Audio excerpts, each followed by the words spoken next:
Amjambo ndugu zangu, amjambo. Kuna siri ambayo nataka niwaambie.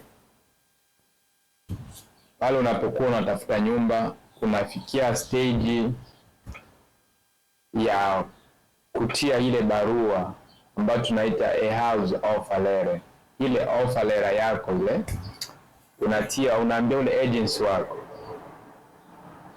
hii nyumba mimi naipenda, nataka uandike barua mwa ile offer letter yako.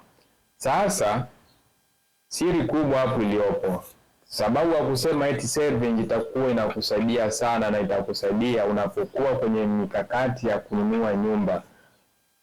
Anza kuandaa Serving, tengeneza Serving, akiba yako itakusaidia. Usitegemee tu nita apply mortgage na nipate nyumba, sawa, lakini kuna vitu vingine hapo vitahitaji pesa tofauti na ile mortgage ambayo waliokupatia, zile pesa za benki ambazo walizikupatia. Kwa hiyo akiba yako itakusaidia sana sana sana, kwa sababu kama una akiba kutakuwa hata nyumba zingine utakuwa unazikosa kwa sababu hauna pesa. So siri ambayo nataka nikwambie ni watu wanakosa nyumba ambazo wanazozipenda kwa sababu hiyo moja tu. Unaweza kukosa hata nyumba 1, 2, 3, 4, 5, 6, 7 mfululizo kabisa hivi unazikosa kwa sababu moja tu. Ukitaka kupata nyumba kwa haraka, ile offer letter yako ile, unaona hii nyumba wanaitia 300,000 sokoni.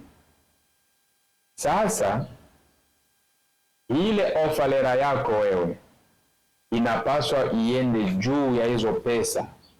Wewe na agency wako, ina maana utamwambia agency wako, ule realtor wako, utamwambia hii nyumba wanaitia 300,000 sokoni, mimi nitatia, ombi yangu mimi ni 300,000 sijue na nusu.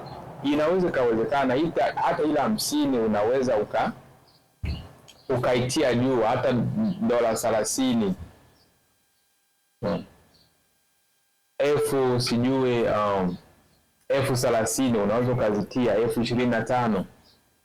Naam. Kwa hiyo ile offer letter yako inapaswa itie pesa za juu, kwa sababu sio wewe mwenyewe ambao unatafuta nyumba, ni watu wengi sana, na sio mwenyewe ambao uliyependa ile nyumba, ni watu wengi sana. Kwa hiyo mimi kama vile benki ninapopata zile barua ambazo zinatoka kwa watu ambao wanapenda ile nyumba yangu, zile offer letter zenu zile, nitazitia mezani hivi. Nitaangalia ya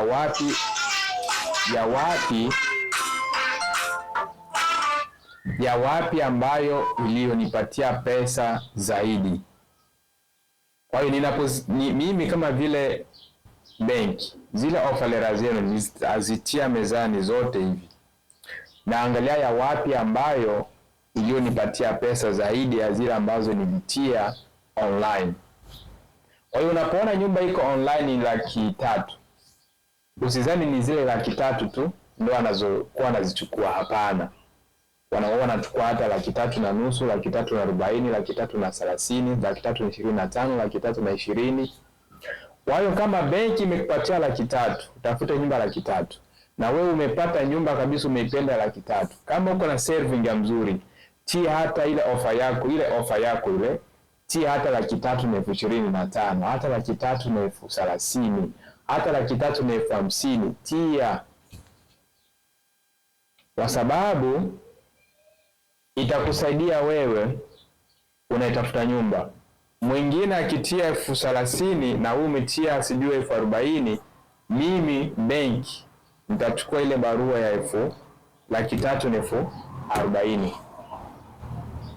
Kwa hiyo kama umepewa pesa na mortgage, umepewa 300,000, unaweza ukatafuta nyumba ya 200,000 na 50,000, ile nyingine 50 unaitia juu kwenye ile offer letter, au 200,000 na 18,000, ile 20 unaitia juu, au 200,000 na 17,000, ile nyingine 30 unaitia juu. Au unaweza ukatafuta nyumba ya 300,000 kadiri na ile na ule mkopo aliokupatia, lakini zingine za juu unakuja nazo mfukoni, inawezekana.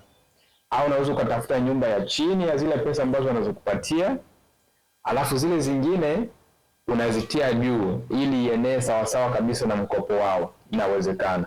Na ndio maana tunakuambia saving ni nzuri sana, kwa sababu unapokuwa unatafuta nyumba kuna kuaga sehemu ambazo utakuwa unahitajika kutia pesa zako wewe binafsi. Kutoka wapi?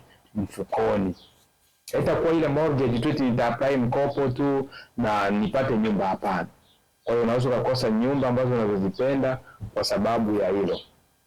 Kwa hiyo tunaita a housing offer letter. Ile offer letter yako inapaswa iende kabisa juu ya zile pesa ambazo wanazoomba kwenye ile nyumba ambayo unaiona online. Hapo benki kabisa nasema huyo mtu ana pesa, anatupatia offer ya mzuri kulikoni hii, kulikoni ya hii, kulikoni ya hii, kulikoni ya hii, wacha tuchukue hii. Hicho ndio kitu benki inachokuwa inaangalia. Sasa wewe utakuwa unatia tu nyumba iko laki 3, unatia zile laki 3 tu. Sijui nyumba iko laki 2.5, unatia 2.5 tu. Sijui nyumba iko laki 4, wewe unatia ile laki 4 tu. Hapana, inapaswa utie juu kidogo, kwa sababu mwingine akitia juu zaidi yako wewe utakosa. Mwingine akitia juu ya mwingine, wenyewe wote mtakosa. Yaani kwa sababu hautajua nani ambaye atakutia pesa zaidi ya wewe, hautajua. Hata yule agency wako hatajua kama nani ambaye atatia pesa zaidi ya nyinyi ambazo mnazozitia, hautajua. Ndio maana ni vizuri hata $50,000 weka juu, hata $30,000 weka, kwa sababu hautajua nani ambaye atakayeweka pesa zaidi yako.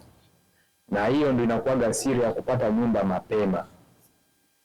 Kama kutakuwa na swali lolote lile ambalo tutakuwa nalo kufuatana na a housing offer letter kwa hii stage, tafadhali nitaacha namba zangu hapa kwenye hii video. Unaweza kunitafuta muda wote ule, naweza nikakusaidia bila hata tatizo lolote kabisa. Kwa hiyo ndugu zangu, hiyo ndio siri ya mafanikio ya kupata nyumba haraka kabisa. Ndio maana tunasema akiba yako itakusaidia sana tena sana tena sana katika mchakato wa kununua nyumba. Sawa, niwatakieni heri ya mwaka mpya, japo tumechelewa, tutakuwa tarehe 6 mwezi wa kwanza. Heri ya mwaka mpya ndugu zangu mnaonifuatilia kwenye social media zangu, na wabariki, na Mungu pia azidi kuwabariki, na tutazidi kufanya vitu vizuri kadiri na uwezo wetu. Ninajua vitawasaidia na ninaamini vinawasaidia pia, kwa sababu simu nyingi ninazozipata inbox messages kutoka kwa watu mbalimbali, state mbalimbali. Kwa hiyo na mimi pia mnanifariji, mnanipatia nguvu kama vile niendelee kutoa haya mafunzo, kwa sababu mnanionyesha upendo pale mnapochukua simu zenu, mnanipigia, mnaniuliza maswali. Mwenyezi Mungu awabariki, na sina mengi ya kuwalipa. Ninafanya hii kazi ili niwasaidie nyinyi community kwa bure kabisa. Sina mshahara wote ule ambao ninachokifanya hapa. Kwa hiyo naamini kinawasaidia, na hiyo ndio furaha yangu, ili na wewe ufanikiwe, ufike pahali ambako unapotaka ufike. Mungu atakubariki. Sawa, ndio hivyo. Kama kuna swali lolote tena, tafadhali usisite kunipigia kwenye simu yangu hii hapa kwenye screen. Nitakusaidia. Mwenyezi Mungu pia akubariki. Asante sana.